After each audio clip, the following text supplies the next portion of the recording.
compromise. Unga side liyo, enga side liyo. It's a GT promise. GT Holidays, South India's #1 travel brand. உங்கள் தங்க நகையை அதிக விலைக்கு விற்கவும் மற்றும் அடகில் இருக்கும் தங்க நகையை மீட்டெடுத்து அதிக விலைக்கு விற்கவும் உடனே அணுகவும் பிரைம் கோல்ட் ஹப் 9840551787.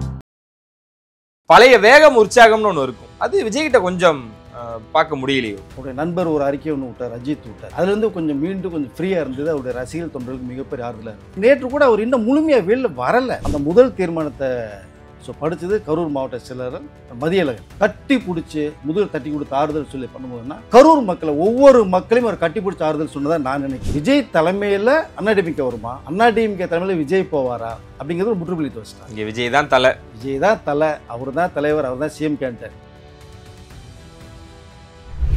அதன் சிந்தனைகள் அனைவருக்கும் ஒரு பெரிய வணக்கம் அண்ட் வெல்கம் டு ஷோ. இன்னைக்கு நம்ம கூட வெங்கி சார் இணைஞ்சிருக்காங்க. வழக்கம் போல நிறைய விஷயங்கள் பேச போறோம். வணக்கம் சார். வணக்கம் சார்.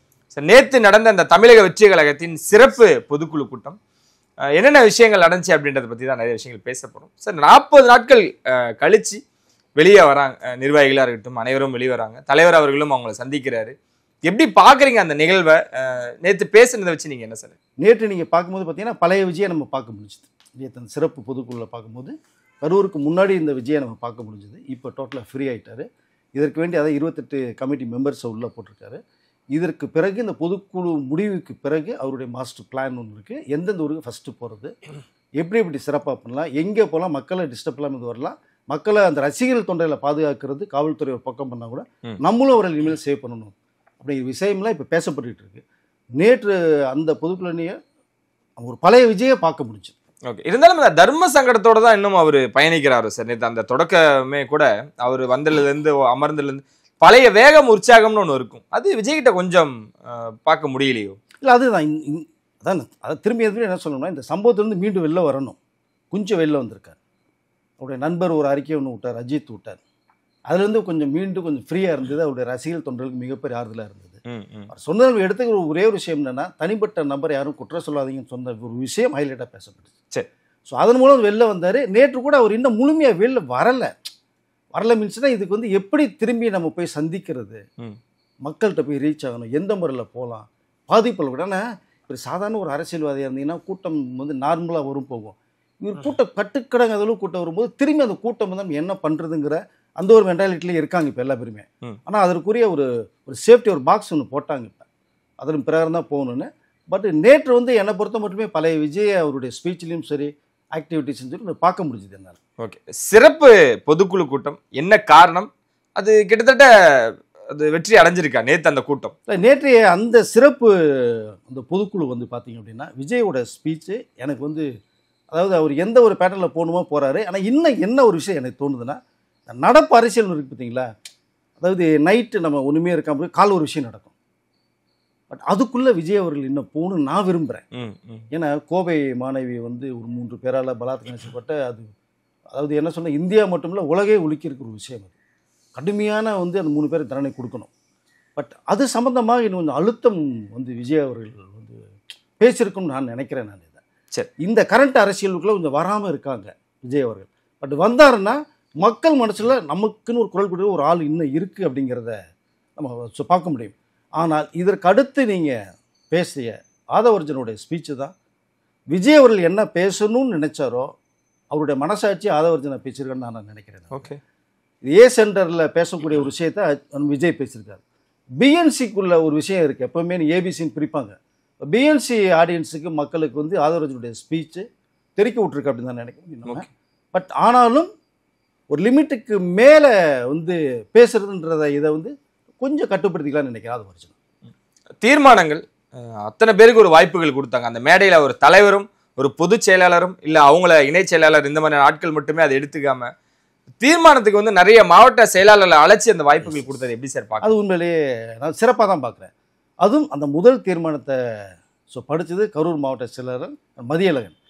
ஒரு வரும்போதே விஜயோடைய அதோடைய ஃபேஸ் ரியாக்ஷனை பார்த்தீங்கன்னா வேகமாக எந்திரிச்சு அந்த மைக்கு கிட்ட விஜய் வர பார்க்குறாரு. விஜய் வரதை பார்த்தா அவரு ஓடி வர்றாரு. கட்டி பிடிச்சி முதல் தட்டி கொடுத்து ஆறுதல் சொல்லி பண்ணும்போதுன்னா கரூர் மக்களை ஒவ்வொரு மக்களையும் அவர் கட்டி பிடிச்சி ஆறுதல் சொன்னதாக நான் நினைக்கிறேன். அந்த மதியழகன் கட்டி பிடிச்சி அவர் ஆறுதல் சொன்ன ஒரு விஷயத்தை நான் பார்த்தேன். நான் ஸோ இப்போ அந்த முதல் தீர்மானத்திலேருந்து இந்த 12 தீர்மானங்கள் வரைக்குமே பார்த்தீங்கன்னா நிறைய விஷயங்கள் பேசப்பட்டுச்சு. இந்த பிஜேபி சம்மந்தப்பட்டு நிறைய விஷயங்கள் அடித்து தான் பேசியிருக்காங்க. பட் பிஜேபின்னு வந்து இதுக்கு முன்னாடி பேசினவர்கள் இதில் வந்து பிஜேபியை குறிப்பிட்டு யாருமே பேசலைங்கிற ஒரு விஷயம் நம்ம கவனிக்க வேண்டியதாக இருக்குது. பட் தீர்மானங்களை கொண்டு வந்தாங்க. முக்கியமாக அந்த 12வது தீர்மானமாக பேசப்பட்ட ஒரு விஷயம்தான் இன்னைக்கு அரசியல் கட்சியில் தெறிக்க விட்டுருக்கு. என்ன தெளிவாக சொல்லிட்டாங்க, தாவேகாவின் தலைமையில் வர்ற யாராக இருந்தாலும் கூட்டணியில் சேர்த்துக்கலான்ற ஒரு விஷயத்தை டிக்ளேர் பண்ணிட்டாங்க. முதல்வர் வேட்பாளர், சிஎம் வேட்பாளர் விஜய் அவர்கள், இது 2 விஷயத்தை அடித்து சொல்லிட்டாங்க. இது இறுதியான முடிவை நீங்கள் எந்த கூட்டணி யார் வந்தாலும் சேர்த்துக்கிறதுக்கான பொறுப்பு உங்கள்கிட்டே கொடுத்துட்றோம் ஸோ அப்படின்னு விஜய் அவர்கிட்ட பொறுப்பு கொடுத்துட்டாங்க. இதுதான் ரொம்ப ஹைலைட்டாக பார்க்கப்படுது. ஏன்னா இவர் யாரோட கூட்டணி போவார், யார் இவர்களோட சேருவாங்க அப்படிங்கிற விஷயம், யார் சிஎம் கேண்டிடேட், மற்றவரோட பேசி வந்தால் இவர் சிஎம் ஆவார் ஆக மாட்டாரா, நாளைக்கு யார் ஜெயிக்கிறாங்கன்னு தெரியாது, அதுக்கு முன்னாடி பேச்சுவார்த்தைகளில் போகுது. அப்படிங்கும்போது அண்ணாடிஎம்ஏக்கோட இருக்கிற மாதிரியான ஒரு விஷயங்களுக்கு ஒரு முற்றுப்புள்ளி வைக்கப்பட்டிருக்காது. பட் இது வந்து சர்ப்ரைஸாக இருக்குது இது வரைக்குமே. ஏன்னா எதிர்பார்க்கப்பட்ட ஒரு விஷயம். இப்போது நம்ம எடப்பாடி அவர்களே பார்த்தோம்னா விஜய் அவர்களோட நெருங்கிய உள்ளே போவாங்க, நேற்று இது சம்மந்தமாக பேசுவார்னு எதிர்பார்க்கப்பட்ட ஒரு விஷயத்தை அவர் இந்த மாதிரி ஒரு மேட்டரை உடைச்சிட்டாங்க. ஓகே, இப்போது விஜய் தலைமையில் அண்ணாடிஎம்கே வருமா, அண்ணாடிஎம்கே தலைமையில் விஜய் போவாரா அப்படிங்கிறது ஒரு முற்றுப்புள்ளி வச்சுட்டாங்க. இங்கே விஜய் தான் தலை, விஜய் தான் தலை, அவர் தான் தலைவர், அவர் தான் சிஎம் கேண்டிடேட், யார் வேணாலும் வாங்க, நான் உங்களை அரவணைச்சிக்கிறோம். பட் அந்த டிவிகேக்குள்ளே தான் நீங்கள் வர்றீங்க, உங்கள் இதுக்குள்ளே நாங்கள் வரலைங்கிற விஷயத்த ஓப்பன் அடிச்சா இந்த போல்டு விஷயம் வந்து நேற்று பேசுகிறது பெரிய அளவில் பார்க்கப்படுது. சரி, பெரிய அளவில் இப்போ எல்லா பேருமே பேசப்படுற ஒரு விஷயமா இருக்குது. நம்ம பொறுத்திருந்து பார்க்கணும். ஆனால் டிசம்பருக்கு பிறகு எது வேணாலும் மாற்றம் நடக்கலாம். சார், விஜயோட அந்த தெளிவான பேச்சு அப்படின்றது நேற்று பார்க்க முடிஞ்சது. ஏன்னா மற்ற இடங்களில் அந்த நக்கல் நையாண்டி இவ்வளோ விஷயங்கள் இருக்கும், அப்படியே போகிற போக்கில் ஒன்று பயங்கரமான ஒரு விஷயத்தையும் அப்படி தூவிட்டு போயிடுவார். நேற்று அவர் என்ன விஷயம், அவர் என்ன வழியோடு இருக்கார், அவருக்குள்ளே இருக்க கேள்விகளை வெளிக்கொண்டு வரும் பொழுது அந்த அந்த அந்த ஒரு கோபம் வன்மம் எல்லாமே அவருக்குள்ளே இருக்கா சார். இது என்னடா அப்படின்ற ஒரு விஷயம் பார்க்க முடிஞ்சுதா? உள்ளுக்குள்ளேயே அடக்கி வச்சுட்ருக்காரு, மனசுக்குள்ளேயே. ஏன்னா ஒரு தவழ்ந்து வர்ற குழந்தை அது நிற்கும் போது தடுமாறும். இந்த கரூருக்கு முன்னாடி இருந்ததே அந்த தவழ்ந்து வர்ற குழந்தைய நிற்கிற தடுமாறுன்னு விஜயை பார்க்க முடிஞ்சுது. கரூருக்கு பின்னாடி வந்து இந்த குழந்தை எந்திரிச்சு வந்து ஓட ஆரம்பிச்சிருக்கு. நம்ம அப்படி தான் பார்க்க முடியுது விஜய் அவர்கள். ஸோ எந்திரிச்சு நின்றுட்டார், ஓட ஆரம்பிச்சிருக்காரு. தெளிவான ஒரு பேச்சு, ஸோ நிதானமான ஒரு பேச்சு, அந்த நக்கல் நைண்டி கிடையாது. அவர் சொல்கிறத பார்த்தா முதல்வர் அவர்களே அப்படிங்கிற விஷயத்தை தான் அவர் அழுத்தமாக சொல்கிற ஒரு விஷயம். பட் இப்படி தான் ஒரு வந்து ஒரு விஷயத்தை பேசப்படணும்னு நான் நினைக்கிறேன். நான் இதை இதற்கு முன்னாடி பேசப்பட்ட விஷயங்கள்லாம் மற்றவர்கள் வந்து நிறைய பேர் நாள் ட்ரோல் பண்ணாங்க, விஜய் அப்படி பேசலாமா நக்கல் அடித்தாங்கிற ஒரு விஷயத்தை பார்க்கும்போது இப்போ அவருக்கே தெரிஞ்சிருக்கும் அதை வேண்டாம், அந்த ஒரு ஸ்டைல் முடிஞ்சு போச்சு, இனிமேல் வேற ஒரு பேட்டர்ன் கையில் எடுப்போம் அப்படின்னு தான் நேற்று அதை எடுத்திருக்காருன்னு தான் நினைக்கிறேன் நான். இனிதான் தமிழக வெற்றி கழகத்தின் இந்த வேகம் அதிகரிக்க போதா சார்? கண்டிப்பாக ஒன்றும் மாற்று கருத்தே கிடையாது. அந்த ஸ்பீடு குறையாதுன்ட்டார். சரி, நேற்று அவர் பேசுனதுலேயே பார்த்தீங்கன்னா எங்கேயுமே யாரையுமே வந்து இவங்களோட நான் போகிறேன் அவங்களோட போகணும் யாரையுமே பேசலை, எந்த கட்சியுமே அவர் எடுக்கலை. சீமான் அவர்களெல்லாம் ஒரு பொருட்டாகவே நினைக்கிறேன் டிவிக்கு. அவங்க யாருமே எடுத்து பேசலை, அவங்க டோட்டலாகவே. இறுதியாக ஒரே ஒரு முடிவு தான் திரும்பியும் சொன்னார், 2026 2 பேருக்கு தான் போட்டி, 1ங்கிறாரு அவங்க கத்துறாங்க, 2ங்கிறாரு அவங்க சொல்கிறாங்க. இதுதான் அவருடைய நிலைப்பாடாக இருக்குது. ஸோ விஜயோட இறுதியான முடிவு. ஏன்னா நான் என்ன சொல்கிறேன்னா, ஒரு விஷயத்துக்குள்ளே இறங்கக்கூடாது சார், இறங்கிட்டார். அது சுனாமி வரும், புயல் வரும், சூறாவளி வரும், கடல் கொந்தளிக்கும், உலகம் அழிய போதுன்னு ஒரு எர்த்துக்குவைக்கெல்லாம் வரும், எது வந்தாலும் பரவாயில்ல, இந்த கரையிலிருந்து போக ஆரம்பிச்சிட்டிங்களே, இதெல்லாம் தாண்டி நீங்கள் அடுத்த கரை போயிடணும், இந்த கரையில் போய் நின்றுங்க. வெற்றி கிடைக்காது தோல்வி கிடையாது ரெண்டாவது விஷயம், அது மக்கள் கையில் இருக்குது. ஸோ அவர் வந்து இப்போ இதெல்லாம் தாண்டி போய் அந்த கரைக்கிட்ட போயிட்டாருன்னு நான் நினைக்கிறேன். நான் ஸோ இதையெல்லாம் தாண்டி அதனால் அவருடைய இதில் வந்து நீ பின்வாங்கிறதுக்கு வாய்ப்பு கிடையாது. நிறைய பேர் விஜய் வந்து அதோட கதை அவ்வளோதான், கட்சியை கழிச்சிடுவார், நீ சினிமா தான் விட்டு போகன்ற பேசப்பட்டவர்களே. நேற்று இந்த பொதுக்குள்ள விஜய் பேசுனதுக்கப்புறம் எனக்கு வந்த ஃபோன் காலை கூட பார்க்கணும்னா, விஜய் என்னங்க திரும்பி மீண்டு வர்றாரு, சீன்றாரு, திரும்பி சீரி பார்க்குறாரு, புலி மாதிரி பயிராருலாம் பேசுகிறாங்க. இப்போ என்னென்னா நான் தான் சொல்கிறேன், என்ன ஸோ முடிவு பண்ணக்கூடாது, முடிவு பண்ணால் பின்வாங்கக்கூடாது. ஸோ வாழ்க்கை ஒரு முறை தானே, வாழ்ந்து பார்ப்போம் சார். அதான் இந்த அவருக்கு துளி கூட பயம் என்றது நேற்று பேசும்பொழுதே தெரிஞ்சிருச்சு. பயம் இருந்தால் இந்த அளவுக்கு அவர் வந்து ஓப்பனாக பேசியிருக்க மாட்டாங்க. ஆதவர்ஜுனா வந்து இவர் பேசுகிற ஆதவனுடைய குரல் நான் விஜய் குரலாக தான் பார்க்குறேன். இல்லைனா இவர் பேசும்போது ஆதவர்ஜுனாட்டு ஒரு சிக்னல் கொடுத்துருக்கலாம், வேண்டாம்னு சொல்லியிருக்கலாம். பட் என்ன இருக்கோ அவங்களுடைய அந்த உள்ள அந்த வழிகளை எல்லாத்தையுமே கொஞ்சம் வெடித்து பேசியிருக்காங்க. அது இவர் கொஞ்சம் டீசெண்டாக பேசினார், அவர் கொஞ்சம் இறங்கி பேசினார், அவ்வளோதான் பார்க்க முடியும். இனி அவங்களோட கட்டமைப்பு அப்படின்றது எப்படி இருக்க போகுது, இந்த பாதுகாப்பு அப்படின்றது எப்படி இருக்க போகுது, இனி எந்தெந்த ஊர்களில் எந்தெந்த மாதிரியான விஷயங்களில் விஜய் நேரடியா கண்காணிக்க போறதாவும் நம்மளுக்கு தகவல் வந்திருக்கு. என்ன நடக்க போகுது? இல்லை அதான் சார் 28 பேர் கமிட்டியை போட்டிருக்காங்க இல்லையா, ஏற்கனவே லாஸ்ட் வீக் வந்து போட்டாங்க, பேசியாச்சு. இந்த கமிட்டியும் டிசைட் பண்ணுது. அது இல்லாமல் எஸ்ஏஎஸ்சி அவங்க அப்பா இப்போ ஒரு ஆலோசகராக உள்ளே இருக்கார். நேற்று கூட ஒரு புதுக்குழுக்கு வரல. அவங்க மிஸ்ஸஸ் விஜயோட அம்மா சோபா அம்மா மட்டும்தான் வந்தாங்க. அவர் வரலை. மாநாடுக்கெல்லாம் போனவர் வரல. நேற்று இனிமேல் வெளில தான் இருப்பார். வெளியிலேருந்து விஜய்க்கு அரசியல் ஆலோசகராக செயல்படுவார். அவருடைய விஷயங்கள், இவர் விஜயோட விஷயங்கள், அப்புறம் அந்த புஷி ஆனந்த், ஆதவர்ஜுனா, நிர்மல்குமார் அண்ட் ராஜ் இவங்களுடைய எல்லாம் சேர்ந்து 28 பேரும் சேர்ந்து கலந்து ஒரு முடிவு எடுக்கிறாங்க. இதை விஜய் கிட்ட சொல்கிறாங்க. விஜய் இறுதியான முடிவு எடுக்கிறார். நீங்கள் சொன்னது மாதிரி அந்த கட்டமைப்பு வந்து ஃபைனல் டிசிஷன் விஜய். நீங்கள் இந்த ஊருக்கு இங்கே தான் போகணும், இப்படி தான் பண்ணணும், மக்களை பாதுகாக்கணும், மக்கள் உயிர் முக்கியம், நம்மளோட இனிமேல் அவர் தான் சேஃப்டியாக பார்க்கணும் அப்படிங்கிற விஷயத்த பக்கா பிளான் பண்ணிகிட்டு இருக்காங்க. அந்த 28 பேர் கமிட்டியில் ஒரு 6 பேர் எஸ்ஏசியோட ஆட்களும் உள்ளே இருக்காங்க. ஓகே. ஸோ இப்போ வந்து விஜயை வந்து அக்செப்ட் பண்ணிக்கிட்டார். நான் என்ன ஒரே விஷயம் சொல்கிறேன்னா, நேற்று பேசுனதில் புஷி அவர்கள் எஸ்ஏசி பற்றியே பேசலை. எனக்கு அது ஒரு வருத்தம் இருக்குது. எனக்கு அதை என்ன கேட்டால் அம்மா அவர்களேன்னு சொல்கிறார். தலைவர் அவர்களை சொல்லி விஜய் அவர்களை சொல்லிவிட்டு அம்மாவுக்கு வருகை தந்த சொல்கிறாங்க, சோபாமா சொல்கிறாங்க. அப்போ அந்த இடத்துல எஸ்ஏசி, ஏன்னா விஜயோட அப்பா, உங்களுக்குள்ள அந்த ஈகோ கிளாஸ் திரும்பி கொண்டு வரக்கூடாது இந்த இடத்துல. நான் அப்படி தான் நான் நினைக்கிறேன். நான் இதை அவர் ஐயான்னு சொல்லுங்கள், அண்ணன் சொல்லுங்கள், அப்பான்னு சொல்லுங்கள், ஏதோ ஒன்று சொல்லுங்கள். எஸ்ஏசி அவரில் அவர் இல்லாமல் விஜய் இல்லை. விஜயனுக்கு அரசியல் வரக்காரமே எஸ்ஏசி அவர்களுடைய ஆசை தான். நீங்கள் வா விஜய் சொன்னால் இன்றைக்கி விஜய் வந்திருக்காரு, நீ தலைவரை ஏற்றுக்கிட்டீங்க. அப்போ எல்லா பேருமே கூட்டு சேர்ந்து ஒரு வழிமுறையில் பண்ணாங்கனால் இது சிறப்பான ஒரு பயணமாக விஜய் அவர்களுடைய அந்த கனவை வந்து நிவர்த்தி பண்ணுறதுக்கு நீங்கள்லாம் ஒட்டுமொத்தமாக ஒத்துழைக்க முடியும் எல்லா பேருமே அப்படிங்கிறத நான் நினைக்க வரேன் சார். மீண்டும் எங்கிருந்து துவங்க போகுது சார் அவரோட அந்த பரப்புரை பிரச்சாரமானது? மீண்டும் எங்கிருந்து துவங்க போகுது? பரப்புரை பர்டிகுலர் பிளேஸில் தான் சார் போகிறோம். இனிமேல் அந்த ரோட் ஷோவோ அந்த பஸ்ஸோ வேணுங்கிறது மாதிரி முடிவெடுக்கிறதா எனக்கு ஒரு தகவல் வந்திருக்கு. பர்டிகுலராக ஒரு ஸ்பேஸ், அந்த ஸ்பேஸில் மக்களை வந்து இவர் போகிறாரு, அந்த இடத்துக்கு வர்றாங்க. மாநாடு எப்படி நடந்ததோ அந்த மாதிரி ஒரு இடத்துல மட்டும் பண்ணிட்டு வர்றது மாதிரியான ஒரு விஷயத்தை தான் பண்ணணும்னு முடிவு பண்ணியிருக்காங்க. அது வந்து இந்த பேச்சுவார்த்தையில் போய்கிட்டு இருக்கு. அது இறுதி கட்டத்தை நெருங்கலை இன்னும். இனி பரப்புரை பிரச்சாரம்ல எல்லா ஊர்லேயும் மினி மாநாடு தான். எஸ், மினி மாநாடு மாதிரி தான். நீங்கள் 6 தொகுதி வருது. ஸோ ஒரு டிஸ்ட்ரிக்ட் வரும் உங்களுக்கு. 6 தொகுதி சேர்ந்து ஒரு இடத்துல டிசைட் பண்ணி 6 தொகுதியில் மிஞ்சி போனோன்னா ஒரு 15-20 கிலோமீட்டருக்குள்ளே தான் சுற்றி வரும் உங்களுக்கு. அதை அப்போல்லாம் 2 இடத்துல ஒன்று அது மீட்டிங் பாயிண்ட்டை போடலாம். பட் அங்கே போய் தான் மக்களை சென்று வரது மாதிரி இருக்காங்க. இதற்கு முன்னாடி கரூர் எல்லையை போய் மிதிச்சுட்டு மக்களை பார்த்துட்டு போகிறதுக்கான ஒரு விஷயம் இதில் பேசப்பட்டு இருக்கு. ஓகே. அதற்குரிய சரியான அனுமதி கிடைக்கும் போது, அனுமதி கிடைக்கலன்னா கூட இவர் அங்கே போய் பரப்புரையோ மானோட போட போகிறதில்ல. அந்த ஊரை கிராஸ் பண்ண போகிறார். கிராஸ் பண்ண போகும்போது அந்த நடந்த அந்த இடத்து வழியாக போய் ஒரு நிமிஷம் அங்கே ஃபீல் பண்ணிவிட்டு அந்த மௌனாஞ்சலி செலுத்திட்டு கரூர் மக்களை பார்த்துட்டு போகிறதா தான் ஒரு மெசேஜ் பேசப்பட்டு இருக்கு. அது கண்டிப்பாக அதற்கு பிறகு தான் அடுத்த கட்டத்துக்கு போவாங்க.